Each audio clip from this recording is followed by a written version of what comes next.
Queremos, Señor, ir ante tu palabra con reverencia.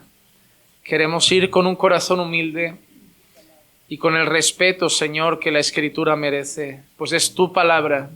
No son palabras de hombres, sino del Creador del mundo, del Todopoderoso, del Eterno y Santo Dios. Por eso te ruego, Señor, que nos permitas dar oídos atentos y un corazón receptivo para tu palabra, para que nada nos quite la atención en este tiempo y podamos edificarnos, para que no escuchemos simplemente, sino que lo hagamos con atención, Señor. Pues si no, ningún fruto tendrá en nuestro corazón, ninguna enseñanza traeremos a nuestra vida. Edifícanos, Señor, hoy, y usa mi vida, Señor, en este púlpito para poder instruir a tu iglesia. Te lo pido en el nombre de Jesús. Amén, amén y amén. Hermanos, hoy estaremos dando nuestro próximo estudio en nuestro libro de Génesis, en el libro de Génesis. Hemos estado haciendo varios sermones en cada uno de los capítulos, pero decidí por el tema hacer un solo sermón, una sola enseñanza en el capítulo 5. Por eso, tanto en el grupo de miembros como en el teléfono de la iglesia a través de los contactos, se pidió que aquellos que pudieran leyeran de antemano el capítulo 5, porque no lo leeremos entero. Si lo tuviera que leer entero, no nos daría tiempo de reflexionar en lo que considero más importante.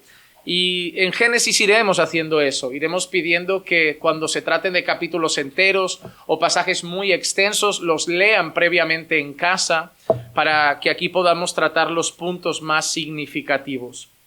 Leeremos varios versículos, pero muchos entiendo que ya los han leído. Y de este capítulo, que es una genealogía, intentaremos sacar algunas reflexiones. Es difícil a veces predicar una genealogía, y tanto es así que algunas personas tienen la tendencia de saltarlo, como si en ello no hubiera enseñanzas. Sin embargo, hoy justo cuando yo preparaba este tema, salió un artículo en la página de Coalición por el Evangelio, que el título era ¿Por qué debes, pastor, predicar las genealogías? Y yo dije, no creo que sea casualidad que hoy que me toca una larga genealogía, una lista de nombres, pues salga ese artículo que me trajo todavía más convicción de que la iglesia se puede edificar con un capítulo como este. Si prestamos atención, las genealogías tienen mucha información importante. Entre cada nombre y en esos listados de nombres hay detalles significativos. Algunas de las cosas por las cuales el artículo decía que hay que predicar las genealogías son cosas como esta. En primer lugar, que toda la Escritura es inspirada por Dios, y saltarnos la genealogía significa que nos saltamos palabra de Dios. En segundo lugar, que toda la Escritura es útil para instruir, para enseñar, para corregir, y nosotros, pensando que esto es palabra de Dios, debemos saber que hay utilidad e instrucción en las genealogías. También una de las cosas importantes es que las genealogías de alguna manera apuntan al Evangelio y a Cristo. Sí que es verdad que debemos buscarlo, pero ya sea un personaje o un suceso en esa genealogía nos ayudan a mirar a nuestro Señor Jesucristo. Y yo creo que hoy lo vamos a hacer de una manera muy clara. Así que vamos a ir a poner nuestros ojos en este capítulo. Presten mucha atención y verán cómo de una genealogía podemos aprender cosas importantes. Vamos a empezar con una lectura de los 5 primeros versículos. Génesis capítulo 5, versículos 1 al 5. Y dice lo siguiente: este es el libro de las generaciones de Adán. El día que Dios creó al hombre, a semejanza de Dios lo hizo. Varón y hembra los creó y los bendijo, y los llamó Adán el día en que fueron creados. Cuando Adán había vivido 130 años, engendró a un hijo a su semejanza, conforme a su imagen, y le puso por nombre Set. Y los días de Adán, después de haber engendrado a Set, fueron 800 años, y engendró hijos e hijas. El total de los días que Adán vivió fue de 930 años y murió. Los primeros versículos de este capítulo no es necesario profundizar mucho porque ya lo hicimos al principio de Génesis en la creación del hombre. Si se dan cuenta, lo primero que vemos aquí indicado es como un resumen de la creación del hombre de los primeros capítulos de Génesis. Nos recuerda que Dios creó al hombre. Aquí ya no vemos a imagen y semejanza, solo indica a semejanza de Dios lo hizo. Nos dice nuevamente que la creación del hombre es varón y hembra. El Señor no hizo otra cosa sino el modelo perfecto de un matrimonio. Varón y hembra los creó. Nos habla de que al crear al hombre, el Señor bendijo su creación, los bendijo. Y luego nos recuerda que los llamó Adán, hombre, en el día que fueron creados. Ahí obviamente nosotros sabemos que la creación de Adán es diferente a la creación de Eva. Esto no es que la Biblia se contradiga. A mí me hace gracia que hay personas que llegan a estos capítulos y dicen, no, aquí dice que los creó a los dos, que esto, que aquello es diferente. No, es que esto yo creo que es simple de entender, es solo un resumen. Es como que nos está recordando, nos está hablando de la genealogía de Adán y nos está hablando de cómo todo empezó con Adán, pero no nos está volviendo a contar cada uno de los detalles, sino cosas que el autor ha considerado significativas, inspirado por Dios. Pero mira lo que sigue diciendo. Cuando Adán había vivido 130 años, engendró a un hijo a su semejanza, conforme a su imagen, y le puso por nombre Set. Aquí tampoco hay una contradicción, es simplemente el hecho de que el Señor ha pasado por alto a Abel, ha pasado por alto a Caín y se ha ido directamente al nacimiento de Set. Y nos dice, y los días de Adán después de haber engendrado a Set fueron 800 años y engendró hijos e hijas. Este detalle nos debe significar y recordar el hecho de dónde aparece la esposa de Caín. Esto no es que esté pasando ahora, es que Caín ya encontró su esposa y ahora Adán y Eva han tenido hijos e hijas. No, el texto de ahora nos está hablando de algo previo, y solo nos están dando datos y detalles importantes. En este caso, que Adán y Eva tuvieron hijos e hijas. Y viendo la cantidad de años que vivió Adán, podemos entender que no fueron 5, ni 6, ni 7, ni 8, que fueron muchísimos hijos y muchísimas hijas. Y de una de esas parientes, pues Caín obtuvo a su esposa. Entonces, y los días de Adán después de haber engendrado a Set fueron 800 años y engendró hijos e hijas. El total de los días que Adán vivió fue de 930 años y murió. Lo primero que nos recuerda Génesis 5 es un recordatorio del origen del hombre. Y nos recuerda que el hombre es polvo. Algo que Dios le dijo a Adán, polvo eres y al polvo volverás. Y a pesar de que nosotros nos encontramos con un relato donde alguien llega a vivir 930 años, el fin es el polvo. A veces nosotros intentamos pelear por vivir 80. Hoy celebramos si alguien llega a los 100. Pero, hermano, llegas a los 50, a los 60, a los 70, a los 80, a los 90 o a los 100, vas a llegar al polvo. Algunos llegan antes y otros llegan después. Pero lo que nos recuerda esto es que el hombre fue formado del polvo. Por causa del pecado, la muerte llega y el hombre va a volver al polvo. Por eso Pablo en 1 Corintios 15:47 describe esto de una manera muy sencilla. El primer hombre es de la tierra, terrenal. El segundo hombre es del cielo. El primer hombre es de la tierra, terrenal. El segundo hombre es del cielo. En ese texto, Pablo está haciendo un contraste entre Adán y Cristo. Adán viene de la tierra, Cristo viene de la gloria. Cristo viene de estar con el Padre. Adán es formado del polvo. Y no debemos olvidar esa diferencia entre Adán y Cristo sobre todo. Adán fue formado y creado del polvo de la tierra. Cristo es eterno. Eternamente Dios, eternamente con el Padre. Por eso el primer hombre es terrenal, el segundo hombre es del cielo.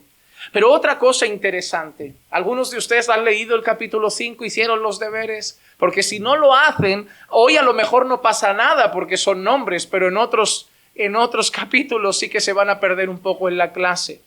¿Pero leyeron algunos el capítulo 5? Sí.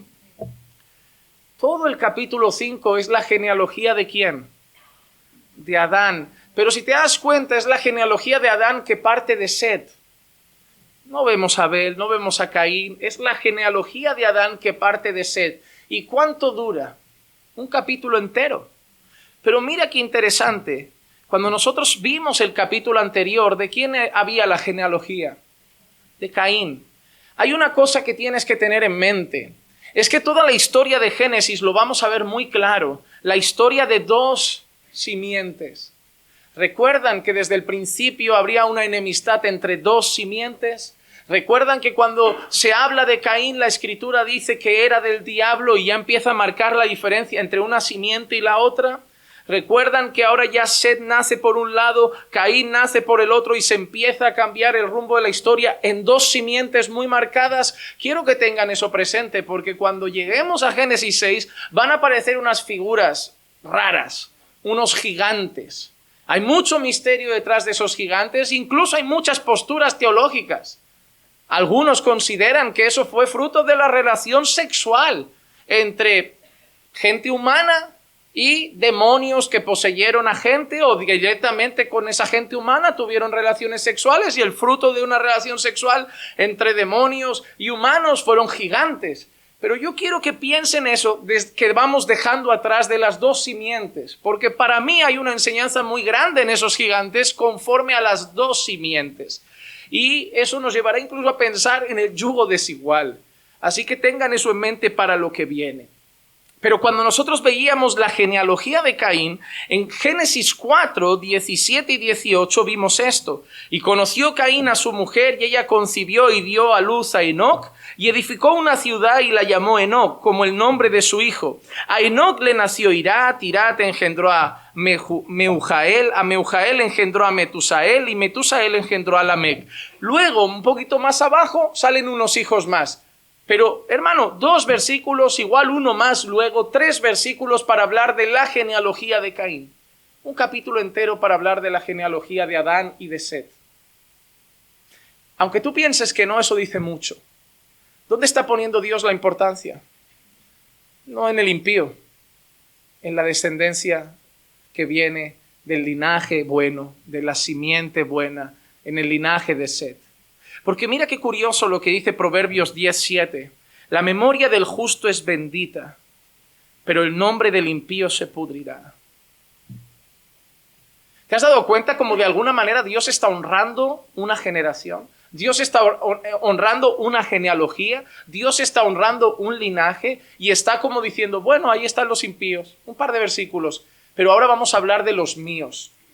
Este engendró a este, este a este, este a este, y le da detalle a los nombres, y le da precisión a la historia, y no lo resume en 2 versículos, lo alarga, lo cuenta, lo expande. La memoria del justo es bendita a los ojos del Señor. El relato de Génesis parece sencillo, pero tú te puedes preguntar eso. ¿Por qué no dedicó un capítulo entero al linaje de Caín, igual que dedica un capítulo entero al linaje de Set? Porque los ojos y el corazón de Dios están con el linaje de Set, no con el linaje de Caín. Él es del diablo. Él vivió de espaldas a Dios. Él abandonó a Dios. Él dedicó a hacer lo que Dios le había dicho no hagas. Le dijo, serás errante, pues yo me hago una ciudad. Vas a ser así, pues yo hago lo contrario. Y el que nace de ahí, un pariente de Caín, pues he matado a un hombre. Y a mí no serán 7 veces el que me haga algo, la maldición, serán 70. El Señor no le dedica a esa gente tiempo. El Señor no invierte tiempo en explicar el linaje del impío. El Señor no invierte tiempo en explicar la descendencia del impío. Los ojos del Señor están sobre los justos. Los oídos del Señor están sobre los justos. El corazón del Señor está a favor de los justos. Dejen de hablarle al mundo como si el Señor nos mirara a todos de la misma manera, porque entonces no han leído la Biblia. La Biblia no dice el mundo clama y Jehová oye. La Biblia dice el justo clama y Dios escucha. No dice el mundo clama y Dios escucha. No, porque el mundo solo lo busca para pedir favores. El mundo solo lo busca para pedir socorro cuando se están ahogando, pero luego vuelven a sus pecados. El mundo no va ante Dios con un corazón contrito y humillado. El mundo no va a Dios con un corazón de adorador. Es más, solo se puede ir a Dios por medio de Cristo y el mundo no está en Cristo. El mundo no tiene una relación con Dios como podemos tener nosotros. Deja de decirle al mundo, ora a Dios, ora a Dios, ora a Dios. No ama a Dios, no respeta a Dios, deshonra a Dios, solo ven a Dios como un socorro cuando se están ahogando. Es como, cúrame la enfermedad, socórreme que mañana vuelvo a vivir como me da la real gana. Por eso la oración del mundo no es lo que el Señor dice que tiene el oído atento. Cuando la Biblia dice que el brazo del Señor no se ha acortado y que el brazo del Señor sigue extendido para ayudar, habla de su pueblo. Cuando la Biblia dice que los ojos del Señor están mirando con favor hacia un lugar, dice que habla de su pueblo. Cuando la Biblia dice que Dios está en medio de un pueblo, habla que en medio de la alabanza del pueblo de Dios Él habita. No dejen de decirle al mundo que Dios nos ve a todos por igual, para nada, la eternidad lo va a demostrar.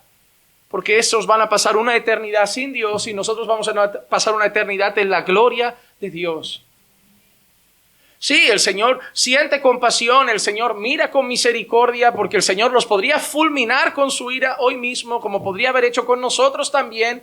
Él sigue mostrando gracia de alguna manera. Él pone el sol, Él riega sus campos, Él les hace latir el corazón. Pero el Señor no mira de la misma manera a su pueblo que a los impíos. Dejen de pensar eso, eso no es bíblico.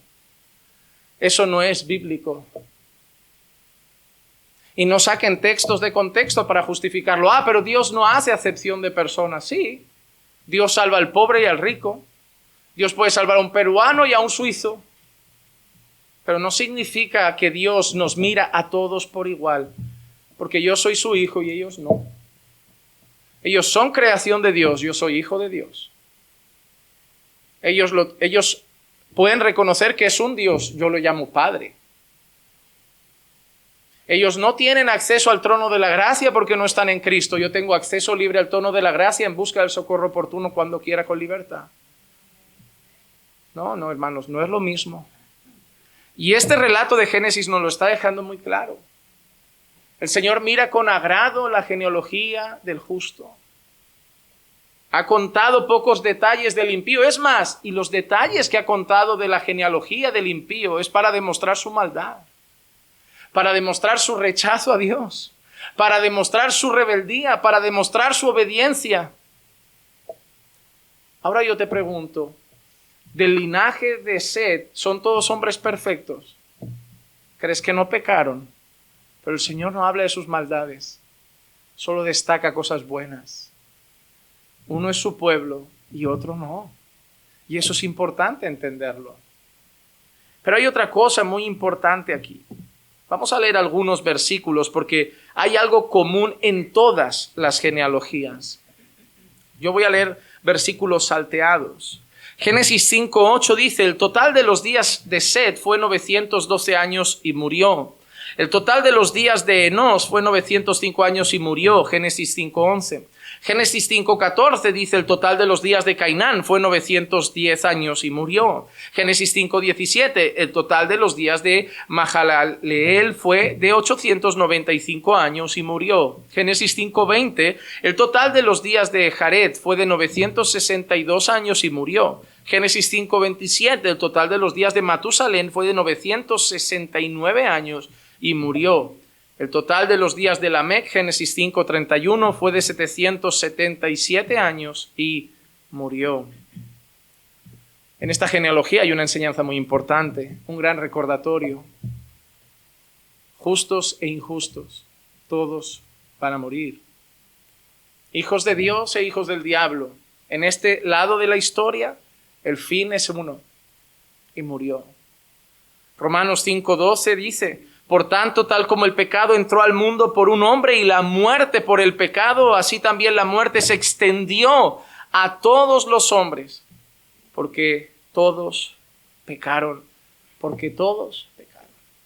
La muerte se extendió a todos los hombres. Sí, del linaje de Caín mueren, pero del linaje de Set también. Cada uno de los parientes, sí, vivieron mucho, pero el final es el mismo, y murió, y murió. Y murió, y murió. Ahora una cosa, es interesante que si yo leo, vivió 960 años, vivió 670 años, vivió 540 años, yo no necesito que me pongas y murió para saber que murió. ¿Por qué Hay un énfasis hecho aquí en cada versículo al final. Y murió, y murió, y murió. El Señor puede tener un linaje, pero el Señor no deja de recordarnos las consecuencias del pecado.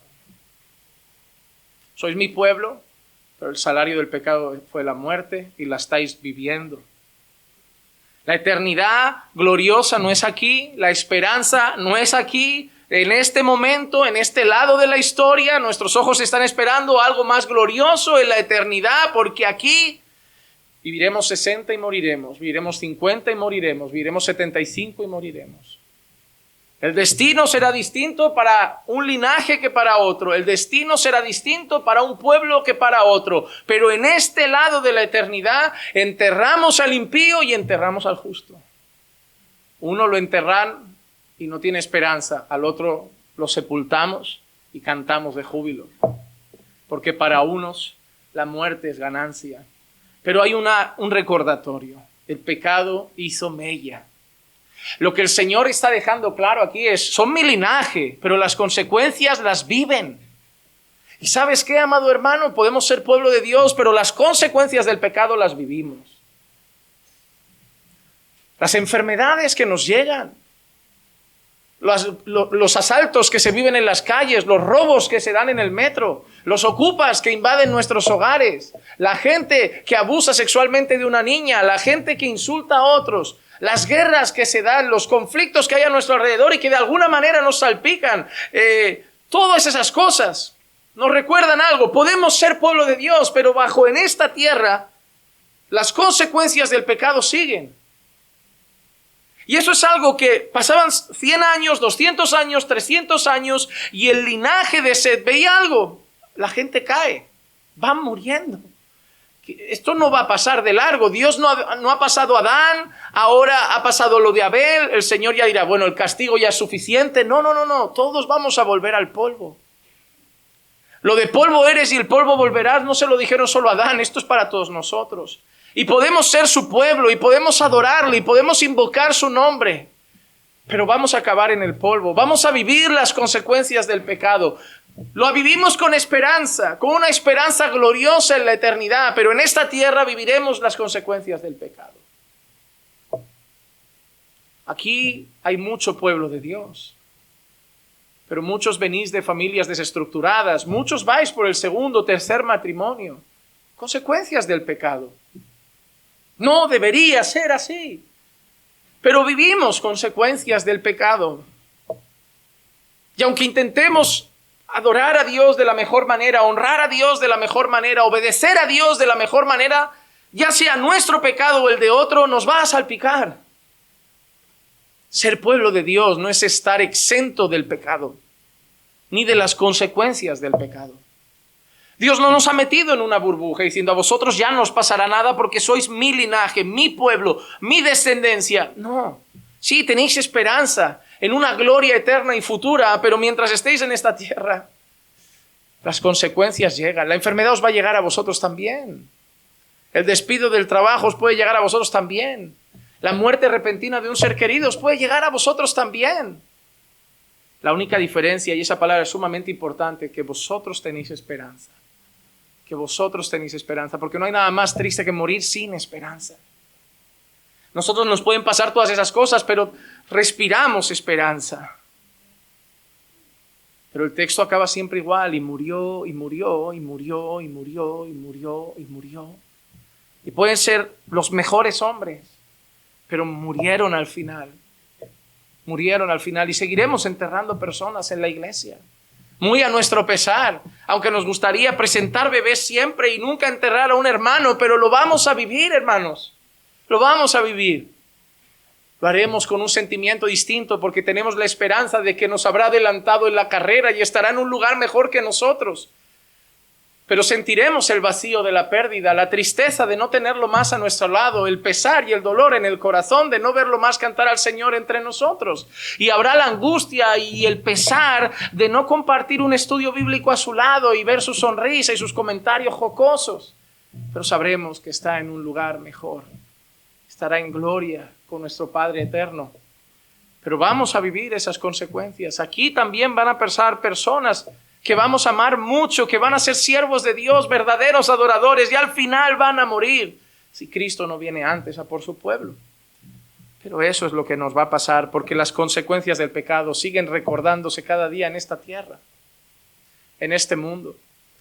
Hay un grupo de personas que vive una utopía de que aquí un día llegue un político perfecto, todo perfecto, y se arregle todo perfecto. Hermanos, hasta que el Señor no venga en su gloria, aquí no vamos a ver nada perfecto. No esperéis el gran político que cambie el mundo. Algunos pueden estar pensando, no, Bukele nos está arreglando El Salvador, un par de años más sufriendo en España, que se está volviendo como El Salvador hace unos años, y nos vamos para allá. Vas a ir de un lado para otro. Bukele no es eterno y tampoco creo que sea tan bonito todo lo que haga. Puede ser que esté tomando algunas buenas decisiones, pero no es oro todo lo que reluce. Al final no es un hijo de Dios. Habla de Dios, sí, porque me mandan vídeos de él. Habla de Dios, respeta a Dios, pero, hermano, a la luz de la Escritura le falta conocer el Evangelio. Y no busques ese político que arregle el país, o ese político que arregle Europa, o ese político que arregle Estados Unidos, y vayámonos allí, que allá ahora hay más seguridad, y luego se complica, pues ahora vámonos a Suiza, que pagan mejor, y luego se complica, pues vamos a Noruega, pero es que allí solo hay no sé cuántos tiempos de sol al día o al año, ahora vámonos a Dinamarca, que ahí van a tener 80 años, el pasaporte sellado, y buscando algo que aquí no vas a encontrar. Te recomiendo poner tus ojos en Cristo. Vivir tu fe en el lugar donde estés. Vivir tu vida de la mejor manera posible y confiando en la seguridad, la provisión y la bendición del Señor en el país donde te ha traído para que estés. Y dejar de planificar, hoy haré y mañana iré, porque así planifica lo impío, pero vosotros no sabéis ni siquiera si vais a llegar esta noche. Bástale cada día su propio mal. Buscad primero el reino de Dios y su justicia. No estéis afanados por cosas que el Señor ha dicho que no os debéis afanar, porque al final todos vamos a morir. La diferencia es que nosotros pasaremos la eternidad en gloria, y la diferencia también es que deberíamos vivir una vida abundante. Y eso no tiene nada que ver con riquezas. Porque se pueden vivir 900 años, 600 años, 500, o en nuestro caso 70 años y morir, e irnos con el Señor tras una vida miserable. O vivir estos años en abundancia y irnos con el Señor a una vida gloriosa. Yo no hablo de dinero, ni de casas, ni de riquezas. Hablo de vivir una vida conforme a la voluntad del Señor. Uno de los autores que me gusta leer mucho y se lo recomiendo, Jonathan Edwards, él dijo en una ocasión: yo quiero vivir la vida de tal manera que cuando llegue al final de mi vida, si me dieran a elegir, la viviría de la misma manera. A mí me gustó mucho esa frase, porque en las previas él también decía que su intención era vivir una vida que le diera la gloria a Dios en todo, de manera que cuando llegue al final de sus días diga: le he dado la gloria a Dios en todo, si la tengo que repetir, repito la misma. Pero muchos están viviendo vidas dejando servir a Dios para mañana, hacer esto mañana, hacer lo otro mañana, y si llegan al final solo llegan llenos de arrepentimiento y remordimiento de lo que no hicieron, y llamo a mi padre y a mi abuelo y a mi primo y a mi tío y a mi amigo, y que vengan todos a mi lecho de muerte porque les tengo que pedir perdón. Es absurdo. La gente lo ve como algo romántico, yo lo veo como algo penoso. Tener que estar en el lecho de muerte para pedir perdón, tener que estar en el lecho de muerte para ver a mi hermano, tener que estar en el lecho de muerte para llamar a mi madre, tener que estar en el lecho de muerte para llorar y decir tuve que... Yo lo veo penoso, yo no lo veo romántico. Yo lo veo angustiante, llegar al final y tener la angustia de tuve que... Yo quiero llegar cantando y decir: Señor, yo lo que hice es lo que pude hacer. Hice todo lo posible, serví todo lo que pude, intenté ser el mejor marido posible, el mejor pastor posible, te di las horas que pude, el tiempo que pude, mis dones y talentos que me diste a tu servicio, y ya me puedo ir. Hice todo lo que estaba en mi mano, pero no me voy con pesar, porque no dejé nada por hacer. Se podía haber hecho más, pero yo intenté hacer todo con lo que tú me diste. Yo quiero llegar así, porque yo voy a morir. Yo no voy a ser el pastor de Caminando por Fe siempre, ni el marido de Iglesia siempre, ni el amigo de algunos siempre, pero el tiempo que esté antes de que llegue el día de y murió, ¿qué pondrán antes escrito? Y sirvió, y fue un buen esposo, y fue un buen pastor. No, yo no quiero que dejen puntos como con cosas que quedaron pendientes, porque todos vamos a morir. Pero yo quiero morir con esperanza y vivir en abundancia. Porque Jesús vino a traerme esa vida. Hermano, cuando Jesús dice yo vine a traer vida y vida en abundancia, no se refería a dinero, se refería a una vida vivida. Porque el mundo no vive, el mundo existe. El mundo se levanta, va a trabajar, tiene relaciones sexuales, compran casas, se mueren, se las rifan los hijos y ya. Esa es su vida. Una máquina de producir para un mundo que les quiere sacar su producción para que ellos sigan ricos a costa del que produce queriendo comprar una casita, mientras con su producción el jefe se compra 4. Ya está, es triste decirlo, pero somos parte de una fábrica. Y a él le da igual, te jubilas, te mueres, otro más, porque no deja de nacer gente que entra en la fábrica. Jesús vino a traer un sentido mucho más amplio a la vida que levantarnos y trabajar. Por eso él dijo, no estéis afanados por lo que hay que comer, que vestir, dice, porque los gentiles, los impíos, se preocupan y se afanan por esas cosas, pero vosotros no deberíais tener los mismos afanes que ellos. Vosotros deberíais estar buscando primero mi reino y mi justicia, porque de lo otro yo os cuido. No os haré ricos, pero el pan de cada día os lo voy a dar. Hermanos, consideremos los efectos del pecado, y ya que hemos sido libres del pecado y vivimos con la esperanza de la gloria, vivamos también para su gloria en este lado de la eternidad. Ahora llega un hombre que marca la diferencia, y aquí me quiero centrar el resto del tiempo. Los versículos 21 al 24 de Génesis 5 aparece un hombre diferente. En este el Señor se centra un poco más. Y Enoc vivió 65 años y engendró a Matusalén. Y Enoc anduvo con Dios 300 años después de haber engendrado a Matusalén, y engendró hijos e hijas. El total de los días de Enoc fue de 365 años. Y Enoc anduvo con Dios y desapareció, porque Dios se lo llevó. Enoc anduvo con Dios. Me quedé toda la genealogía pensando en esa frase. Porque me dice tanto, pero no, leo tan poco. Porque me pasé mucho tiempo pensando, ¿y cómo anduvo con Dios? ¿Cómo se anda con Dios? ¿Qué tenía este Enoc? Que no tuvo Matusalén, que no tuvo Set, no se llevó a otro.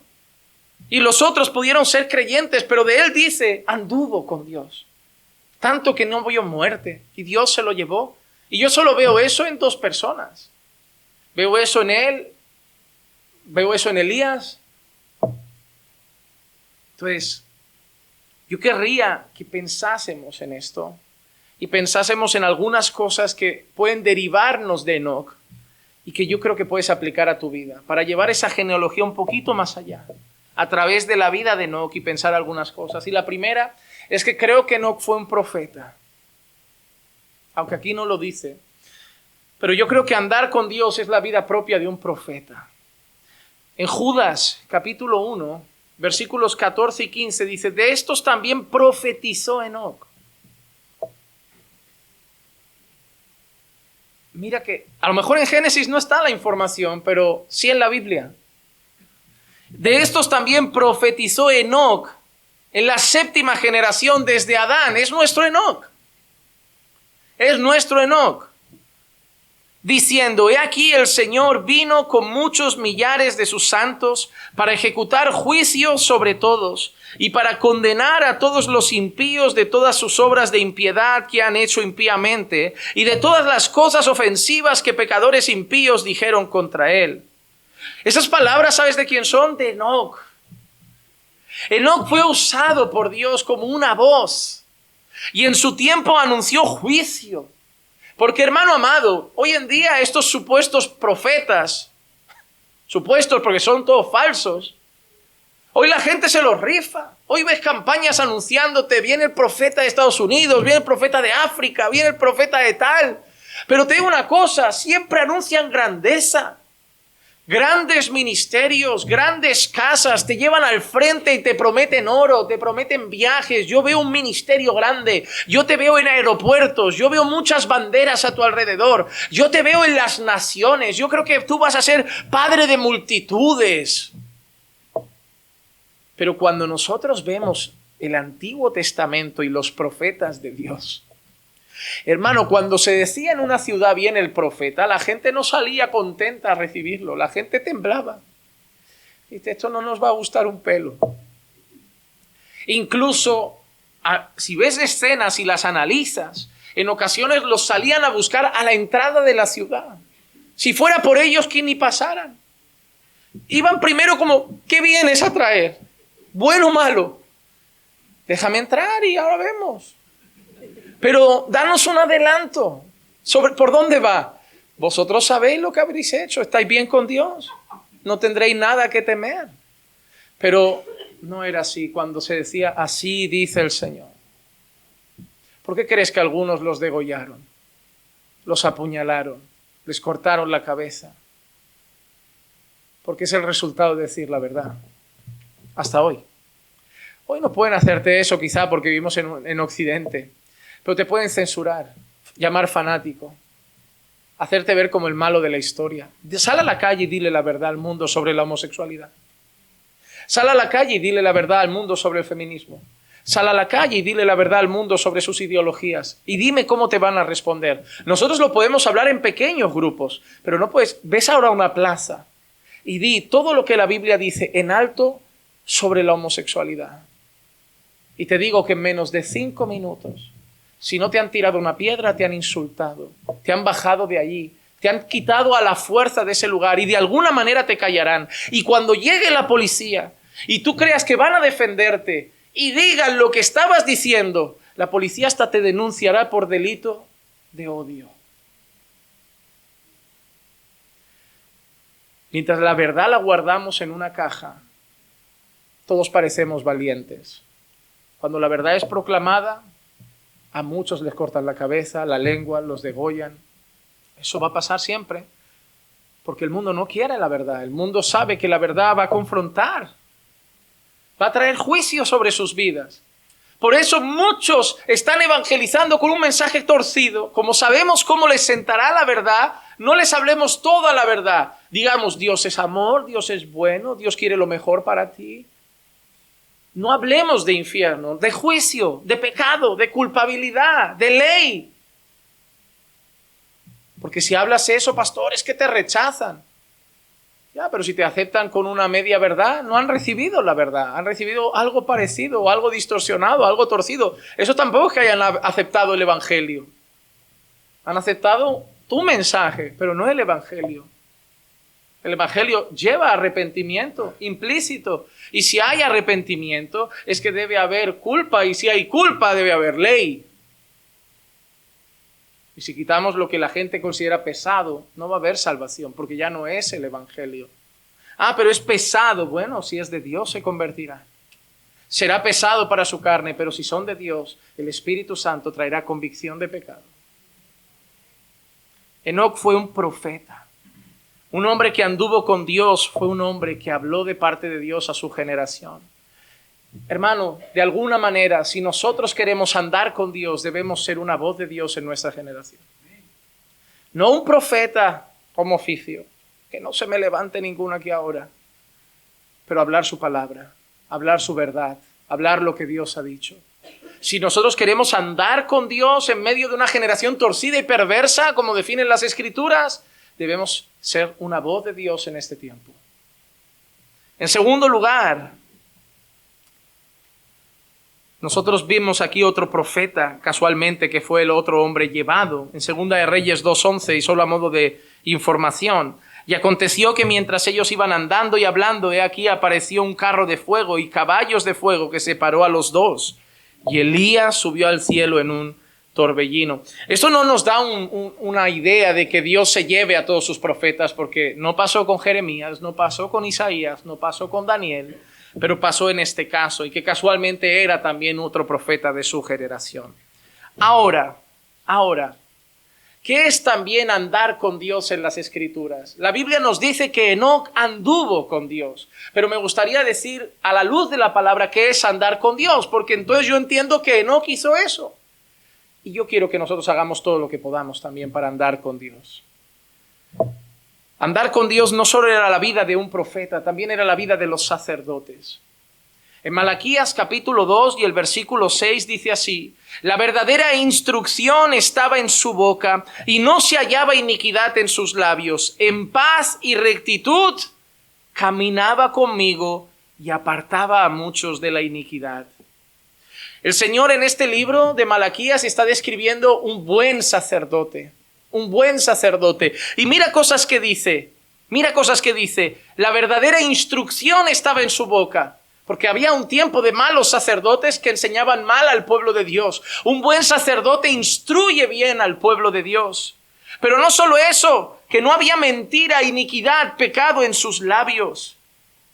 Y apartaba a muchos de la iniquidad. ¿Sabes cuál es el deseo de un verdadero sacerdote? ¿Y sabes cuál es el deseo de un verdadero pastor? Apartar a todo el mundo de la iniquidad.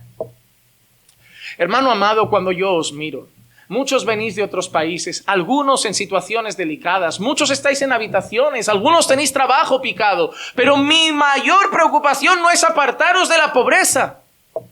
Mi mayor preocupación no es apartaros del desempleo. Mi mayor preocupación no es apartaros de una necesidad económica difícil. Mi mayor preocupación es apartaros de la iniquidad. Yo no soy el jefe de una ONG, yo soy pastor de una iglesia. Y mi mayor responsabilidad es apartar a muchos de la iniquidad. Y solo puedo apartar a muchos de la iniquidad, que no lo hago yo. Ojo, lo hace el Espíritu Santo.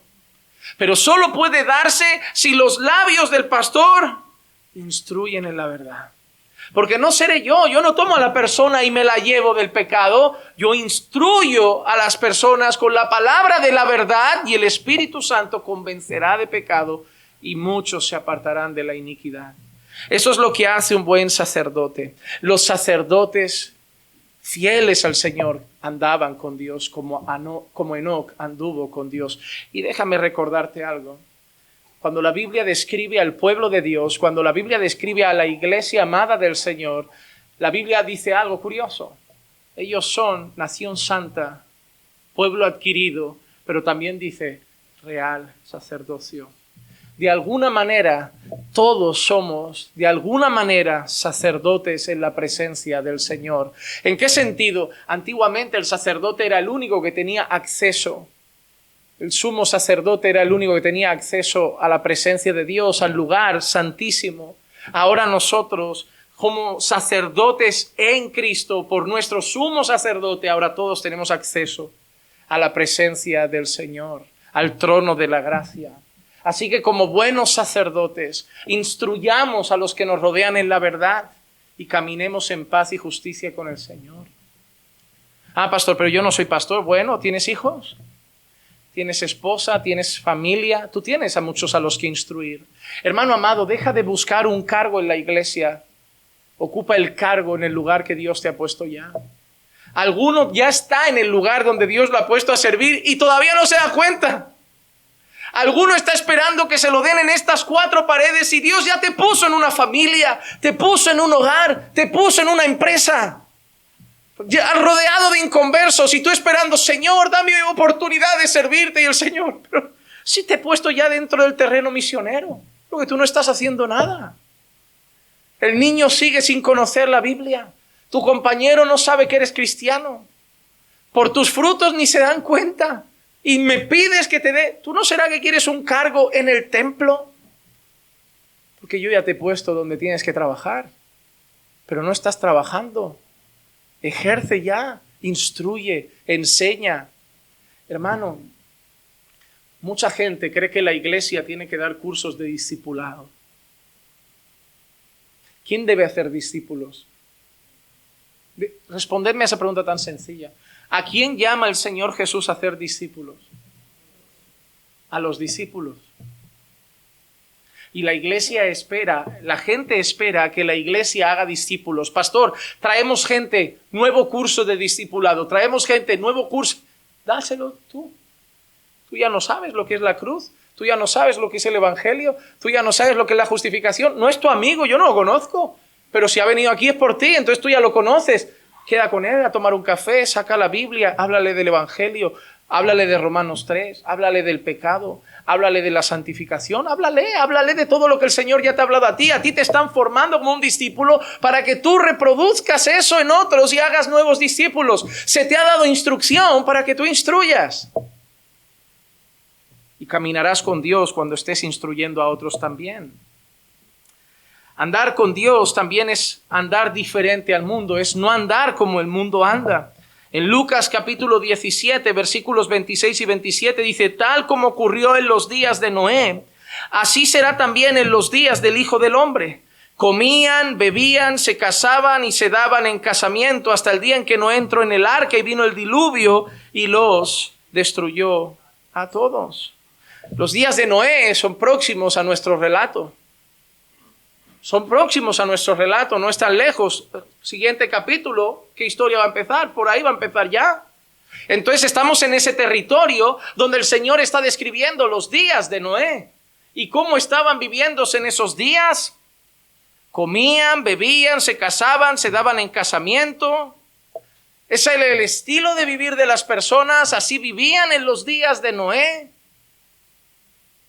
Hermano amado, era una vida de espaldas a Dios. Obviamente no era el linaje bueno. Obviamente era el linaje de Caín, el linaje de la serpiente, el linaje que le dio la espalda al Señor, que vivía una vida así. Porque yo te digo una cosa, comer es malo, beber es malo, casarse es malo. ¿Tú no te has planteado alguna vez por qué lo dice en un tono negativo? Comían, bebían, se casaban y se daban en casamiento. ¿Por qué? Pero si no es nada malo. Porque tú tienes que comer, beber y hacer cualquier otra cosa para la gloria de Dios. Estos comían, bebían y se casaban de espaldas a Dios, sin considerar a Dios, sin pensar en Dios. A ti la Biblia te pide que hagas lo mismo, pero para su gloria, porque el mundo hace lo mismo que nosotros de alguna manera, pero sin la gloria de Dios presente, de espaldas al Señor. Al mediodía comemos todos, bebemos todos, nos casamos todos. Pero unos hacemos todo queriendo darle la gloria a Dios y otros hacen todo queriendo solo darse placer a sí mismos. El que anda con Dios anda diferente al mundo. Come, bebe, se casa, forma una familia, trabaja, vive sus días en este mundo, pero lo hace andando con Dios. Queriendo darle la gloria a Dios, teniendo a Dios presente en sus decisiones, teniendo a Dios presente en sus acciones, teniendo a Dios presente en cada vaso de agua, teniendo a Dios presente en cada plato de comida, porque ¿cómo comemos para la gloria de Dios? ¿Cómo se come para la gloria de Dios? Es muy sencillo. Cada vez que oras dando gracias por ese plato de comida, comes para su gloria, no por la oración. Comes para su gloria cuando de alguna manera te recuerdas y recuerdas los que están en la mesa contigo que ese plato de comida viene de su mano. Cada vez que tomas un vaso de agua y dices, hay gente que no tiene agua potable, hay gente que yo bebo agua, yo estoy peleándome para conseguirme beberme 2 litros al día, que me dice el médico que me tengo que beber por lo menos, y hay gente que tiene que andar kilómetros a un pozo, y yo estoy luchando para beberme 2 litros. Y yo tengo que pelearme con un familiar o con los niños para que cierren el grifo de la ducha y de los dientes que te está cepillando, apágalo, luego lo vuelves a encender. Mira qué privilegiados somos, lavemos los platos para su gloria. Porque cada vez que abrimos un grifo y sale agua y podemos irnos al trabajo y volver y dejarlo abierto y sigue saliendo agua, tenemos hasta para pagar ese agua, porque hay gente que anda kilómetros a por un poco y a veces ni tienen.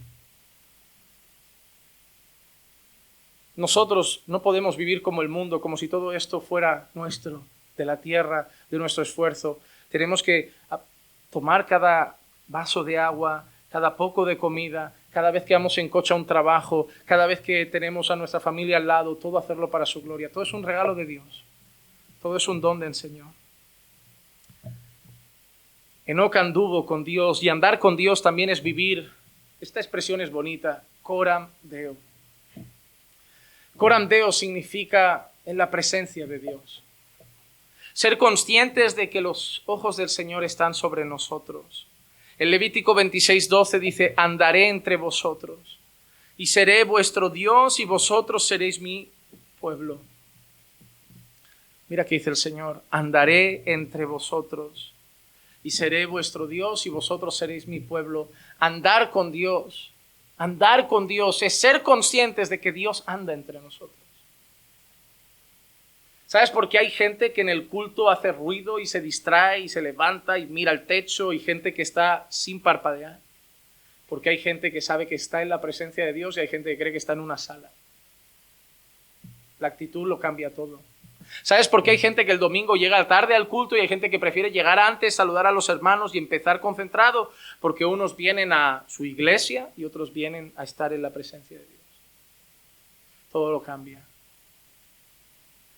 La conciencia de que Dios está aquí lo cambia todo. ¿Sabes por qué muchos pueden, hablar mal de un hermano porque se les olvida que Dios está ahí?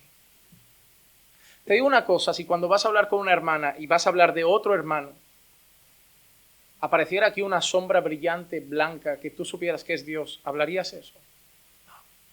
Se te olvida que Dios está, pero Dios está. No necesitas ver un destello blanco y resplandeciente. Cuando vas a hablar mal de alguien, que no se te olvide, Dios lo está escuchando, está justo ahí y lo escucha mejor que la persona que está delante.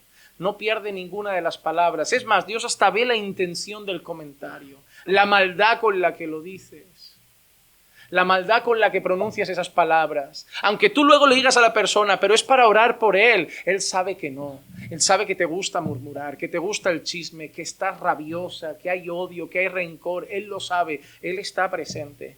En cada cosa que hagas pecaminosa, recuerda, Dios está en la sala. Cuando vayas a encender tu ordenador, ver algo indebido en la televisión, mandar un mensaje indebido por el teléfono, Dios está en la sala. Dios está ahí, viendo cada punto, cada coma, cada letra, cada vídeo, cada escena, cada rato de esa canción. Dios está ahí. ¿A qué viviríamos diferente si supiéramos que Dios está ahí? Lo sabemos, pero nos olvidamos. Por eso los creyentes hay cosas que hay que recordarles siempre. Ah, pastor, yo lo sé. ¿Ya y por qué ayer cuando gritabas parece se te olvidó? Por eso te lo recuerdo hoy.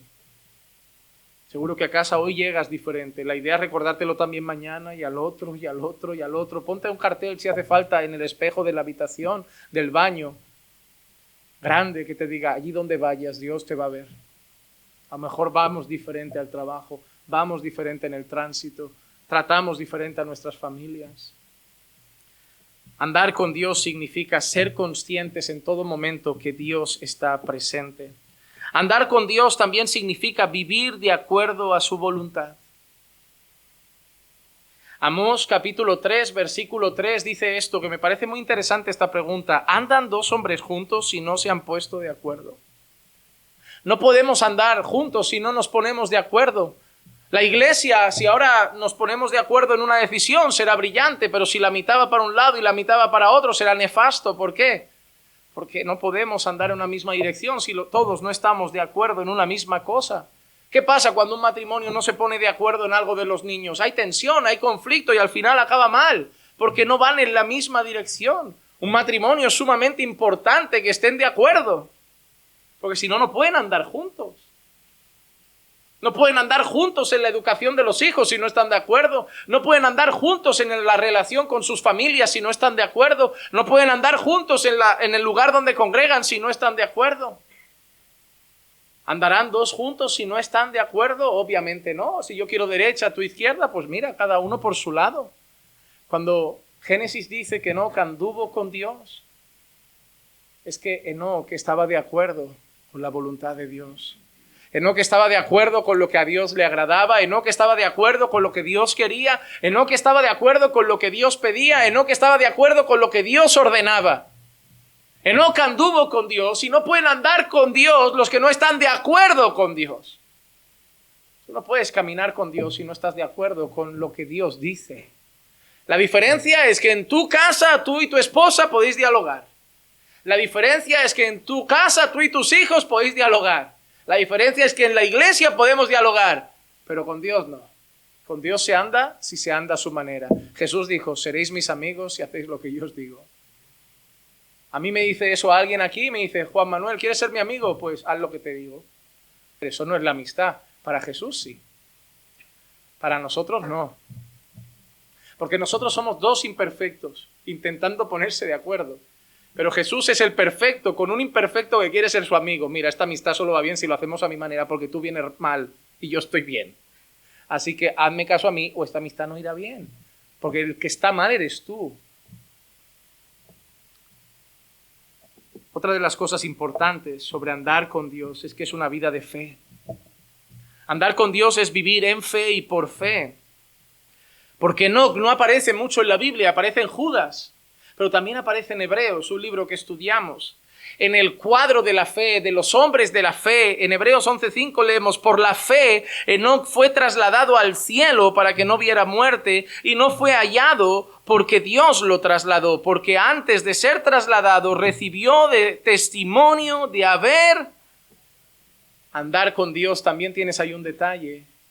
Primero era un hombre de fe, porque dice que andó con Dios por la fe, que fue trasladado por la fe y vivió como un hombre que agrada a Dios por la fe. Hermano, la fe es una vida que agrada a Dios. Muéstrame tu fe por tus obras. Enoc anduvo con Dios teniendo fe en Dios. Y una verdadera fe en Dios se traduce en agradar a Dios, en hacer lo que Dios manda. Así que hemos visto algo. Andar con Dios es ser la voz de Dios en este tiempo, para esta generación. Andar con Dios es instruir a otros en la verdad de Dios y esforzarnos por intentar apartar con esa instrucción a muchos de la iniquidad. Andar con Dios es estar de acuerdo con lo que Dios dice. Andar con Dios es ser conscientes que la presencia de Dios está con nosotros. Andar con Dios es una vida de fe por fe y para fe. Es una vida que agrade a Dios. Una vida de fe es una vida que da fruto de esa fe. Obras de esa fe. Obediencia a la palabra del Señor. Eso es andar con Dios. ¿Y sabes qué demanda Dios? No solo de Enoc, sino de todos los creyentes. En Miqueas 6:8 dice, Él te ha declarado, oh hombre, lo que es bueno. ¿Y qué es lo que demanda el Señor de ti? Sino solo practicar la justicia, amar la misericordia y andar humildemente con tu Dios. Debes ser como Enoc, hermano. Aunque Dios no te lleve todavía, pero debes ser como Enoc. Eso es lo que Dios demanda de ti. Dios demanda de ti practicar la justicia, es decir, hacer lo que a Dios le agrada. Dios demanda de ti que seas misericordioso y Dios demanda de ti que andes con Él. Hermano, ¿estás andando con Dios o solo crees en Dios?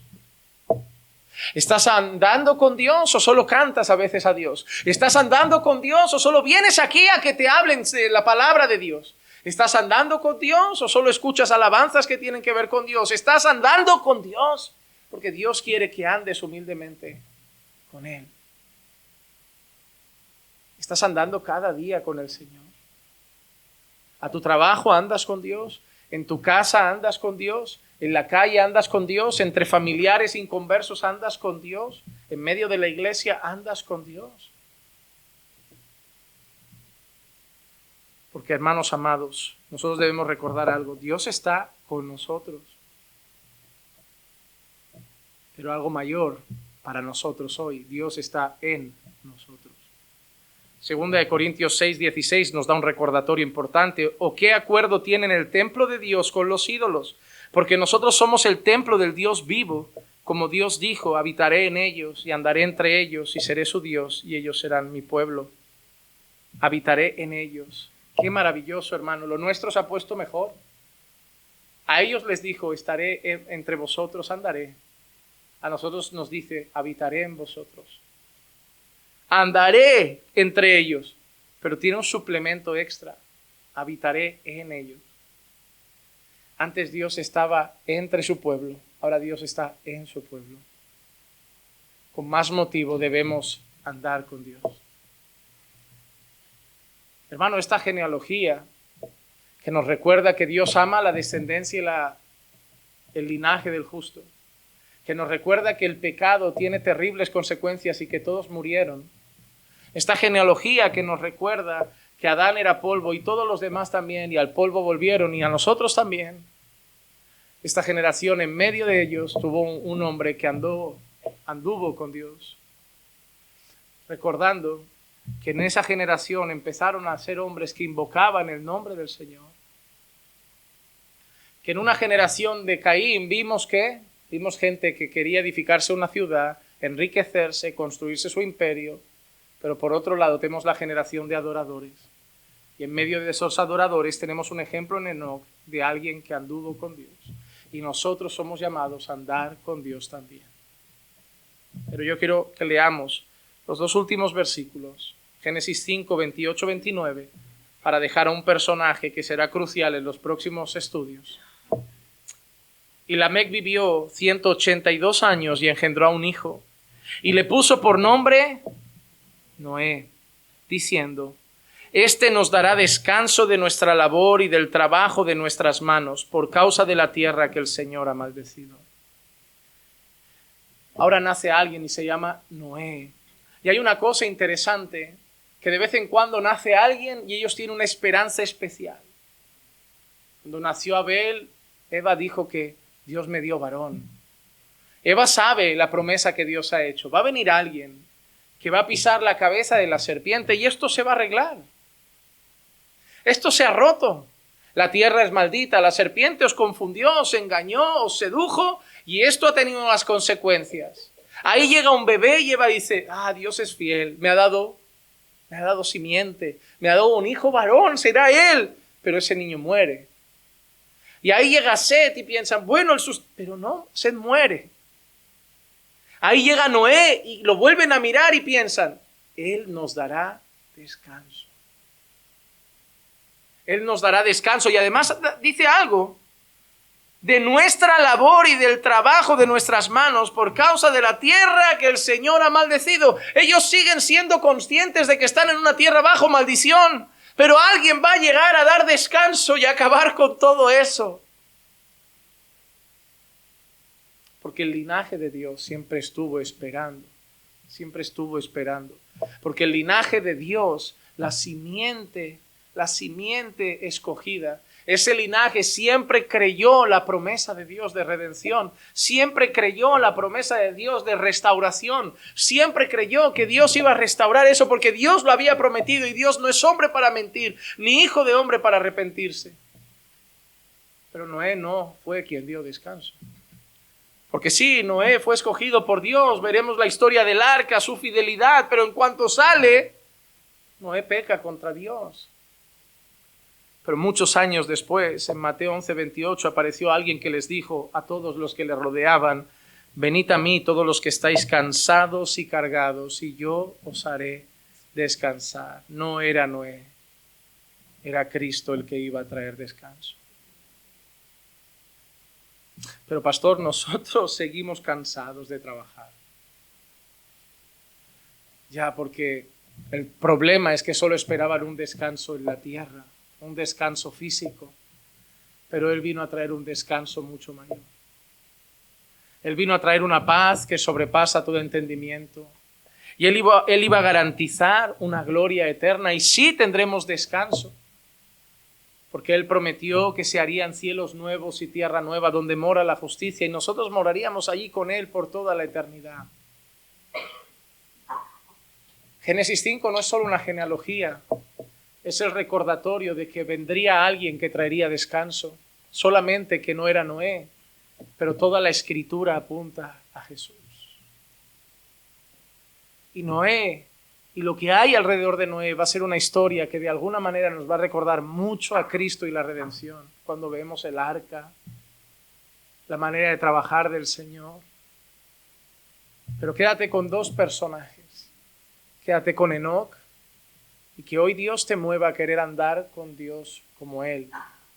Y quédate con Noé, sabiendo que fue un hombre justo que agradó al Señor, pero también pecador que le falló. Y da gracias hoy a Dios que esa generación no encontró descanso en Noé, pero tú estás aquí porque has encontrado descanso en Cristo.